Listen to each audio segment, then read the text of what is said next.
जय Malhar news चॅनलच्या सर्व प्रेक्षकांना सपना चौधरीचा नमस्कार। काँग्रेस पक्षाने आणि इतर विरोधी पक्षांनी महिला आरक्षणाला विरोध करून महिलांच्या प्रतिष्ठेवर आणि स्वाभिमानावर हल्ला केला आहे। राज्यस्तरावर आणि केंद्रस्तरावर प्रतिनिधित्व करण्याचा महिलांचा अधिकार नाकारण्याचे पाप भाजपा विरोधकांनी केले आहे।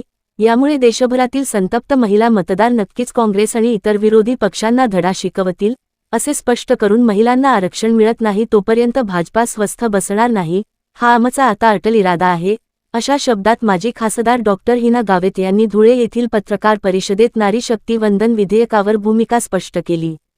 धुळे शहरातील चाळीसगाव चौफुली येथील स्वर्गीय महादेव अंपळकर स्मृती भाजपा जिल्हा मध्यवर्ती कार्यालयात माजी खासदार डॉक्टर हिना गावित यांनी नारी शक्ती वंदन विधेयक 2026 या विषयावर पत्रकार परिषद घेतली।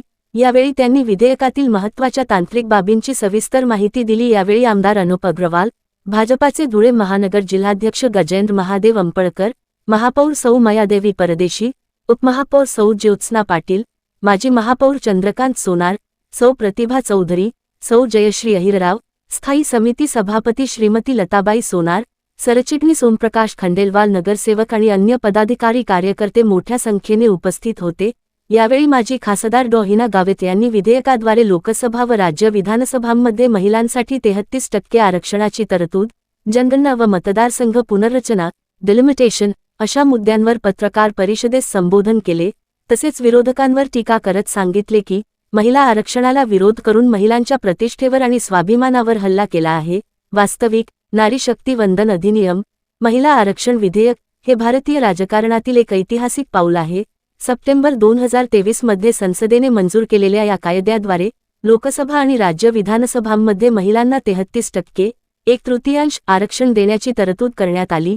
पण 2023च्या कायद्यानुसार जनगणना आणि परिसीमन, डिलिमिटेशन ची प्रक्रिया केल्यानंतरच हे आरक्षण लागू होणार होते। 2026ची जनगणना पूर्ण होईपर्यंत वाट पाहिल्यास आणि त्यावर आधारित महिला आरक्षण आणायचे झाल्यास 2034 पर्यंत रखडू शकत होते। देशातील महिलांना आमदार किंवा खासदार बनण्यासाठी 2034 पर्यंत वाट पाहावी लागू नये, म्हणून सरकारने तीनही विधेयक एकत्र मांडून मंजुरी घेण्याचा प्रयत्न केला। जर मंजूर झाले तर संसदेतील महिला खासदारांची संख्या 74 वरून 273 होईल। तेव्हा देशाच्या प्रत्येक मोठ्या निर्णयात, मग ती अर्थव्यवस्था असो, सुरक्षा असो वा परराष्ट्र धोरण, आपल्या माता भगिनींचे मत थेट समाविष्ट असेल, ही विधेयक आणण्यामागची धारणा होती। परंतु इतक्या मोठ्या प्रमाणातील महिला प्रतिनिधींना सुवर्ण संधी देण्याची भाजपाने घेतलेली ही भूमिका काँग्रेस पक्ष आणि इतर विरोधकांना पटली नाही। भाजपाला विरोध करण्याचा पोटशूळ कायम ठेवत काँग्रेस पक्ष आणि विरोधकांनी याला विरोध केला। परिणामी हे विधेयक लोकसभेत नामंजूर झाले। एवढ्याने भारतीय जनता पार्टी मात्र मागे हटणार नाही। सशक्त नारी, सशक्त भारत हा आमचा नारा आहे। या विधेयकाच्या पडण्यामागे विरोधकांची नारी शक्ती विरोधी भूमिका असली तरी मात्र भाजप या लढ्यात महिलांच्या पाठीशी ठामपणे आहे। विरोधी पक्षातील 230 खासदारांनी महिलांच्या विरोधात भूमिका घेऊन या विधेयकाच्या विरोधात मतदान केले। यावर देशभरातील महिलांमध्ये संतप्त प्रतिक्रिया आहेत।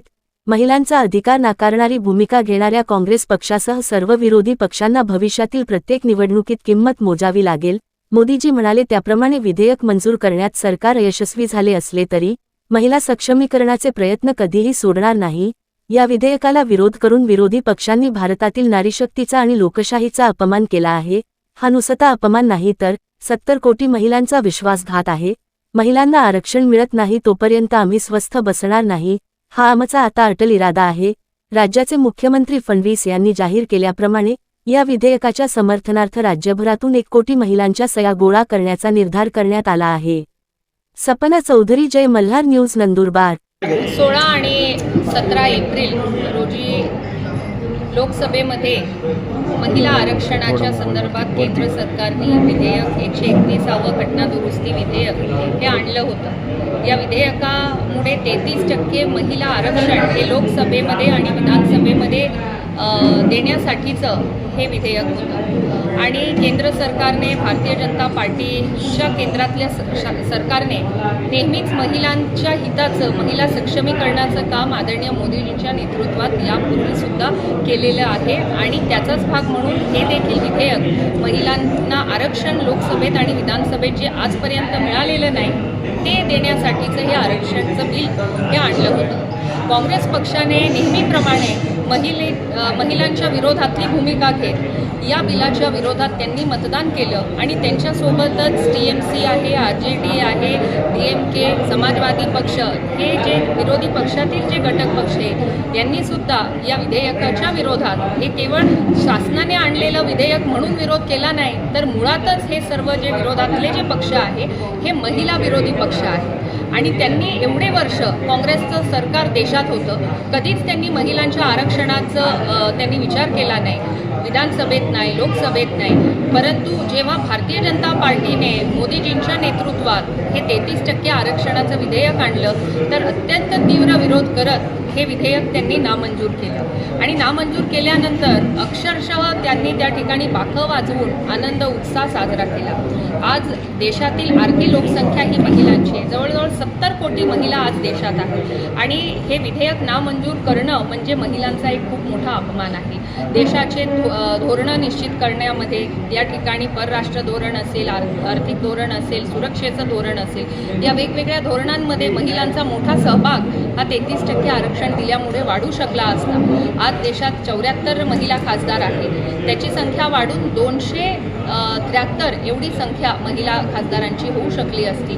परंतु काँग्रेस पक्षाने विरोध केला आणि त्यांच्यासोबत इतरही विरोधी पक्षांनी विरोध केला आणि हे विधेयक त्यांनी मंजूर होऊ दिलं नाही. म्हणून मी सर्व महिलांच्या वतीनं काँग्रेस पक्षाचा तीव्र शब्दांमध्ये निषेध करते आणि येणाऱ्या निवडणुकांमध्ये काँग्रेस आणि त्यांच्यासोबतचे जे विरोधी पक्ष आहे त्यांनी केलेली चूक हे या ठिकाणी महिला त्यांना शिक्षा देऊन नक्कीच हे दाखवतील असा माझा विश्वास आहे.